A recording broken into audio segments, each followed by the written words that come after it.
we already saw throughout the summer the gloves coming off, but I think they came off in a really big way this week, especially going back and forth with charges of racism and bigotry.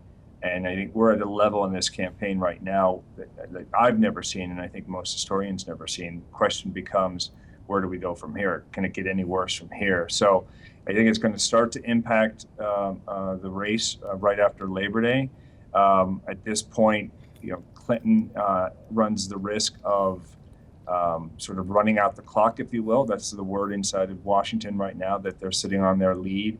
I think if she does that, she's going to find herself with a race on her hands. I think she does have to go on the offensive and continue to speak out and continue to stake her ground.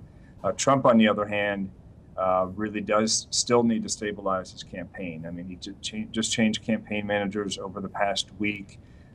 He has, or will be, flip-flopping apparently this week or next on immigration. So all the focus is on the centerpiece of his campaign, which is immigration, which he has indicated, or his team has indicated, he's going to change soon.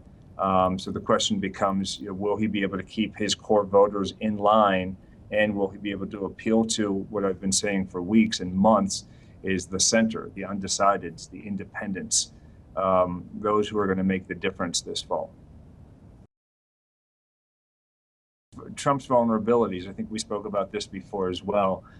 He still has a lot of ground to make up with minorities, Hispanics, of course, given past comments, women and millennials. The recent studies or recent polls have shown that he's losing ground with millennials right now. Not that they're being won over by Hillary Clinton, but right now it appears as if she's a better alternative than he is. So he's got to refocus his efforts on appealing to them, and not just through his immigration stance and his appeal to African Americans. I don't quite think that that's working this week.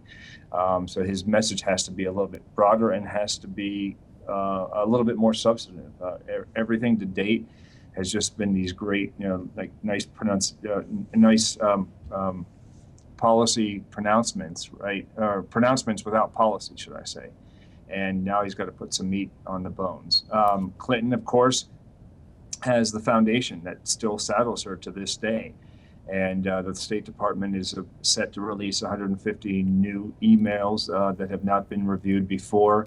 And Clinton still has yet to find the right answer or right message behind this in order to put the issue behind her. So for Republicans, as I've said before, it's the gift that keeps on giving.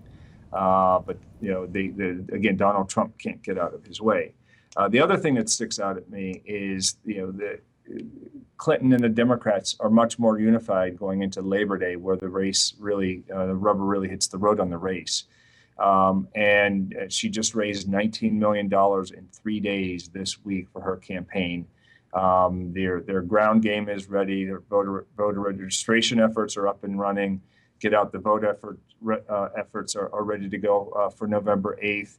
Trump, on the other hand, while the Republican National Committee has really upped their game on voter registration this past summer and over the past couple of years,